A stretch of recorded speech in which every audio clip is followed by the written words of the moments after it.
Merci, Monsieur le Président. Monsieur le Président de l'Audarc, merci pour ce rapport détaillé qui dresse en introduction un état des lieux de l'abattage avec les 2 abattoirs en régie, Pontelecce et Porto-Vecchio, et les 3 en DSP, Cozzano, Bastediga et Cutoli. Le dernier schéma, effectivement, daté de 2008 et a permis, certes, d'organiser la filière, d'avoir une gestion intégrée des abattoirs et de les moderniser, mais la réforme était nécessaire.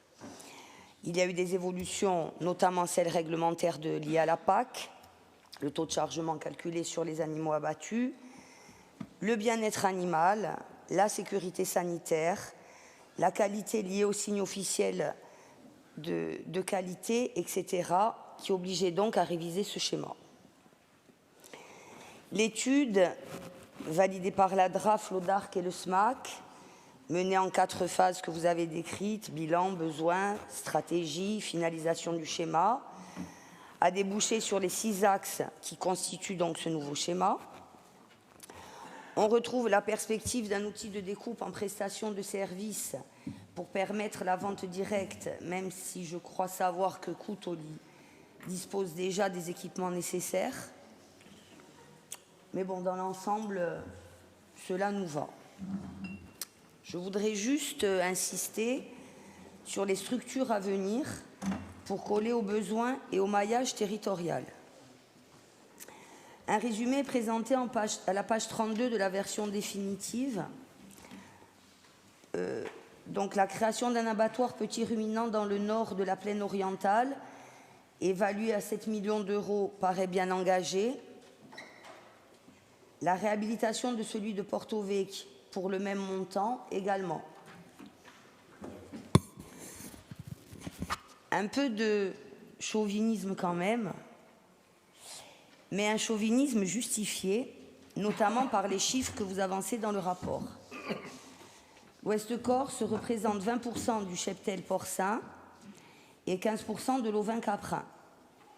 Et pourtant, on dépasse l'1h30 de route avec tout ce que ça implique en termes de gestion de transport, de temps de parcours, de frais de déplacement et pour le coup de mal-être des bêtes. Vous évoquez une étude d'opportunité pour un nouvel abattoir sur le territoire en fonction des résultats de l'étude de marché lancée par la communauté de communes Spelunca-Liamone. Cette étude est en cours de réalisation et une réunion se tient en ce moment même à Vico.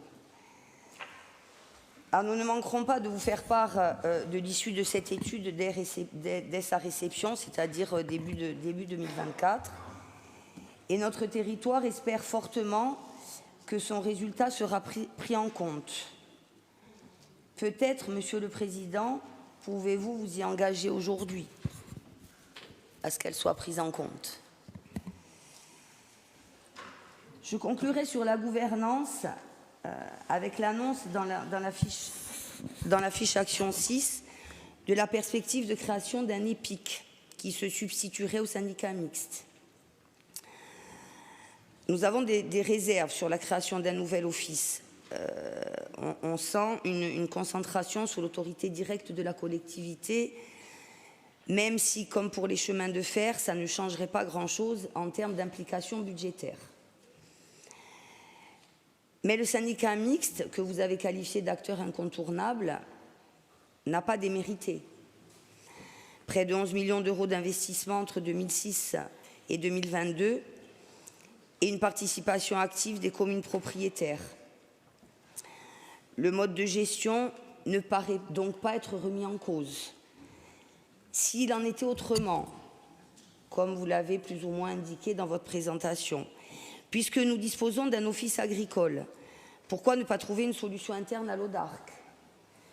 Je sais que nous n'en sommes pas encore à la phase décisionnelle sur ce point, mais nous aimerions des explications plus poussées sur ce sujet. Je vous remercie. Merci, Pierre Jong.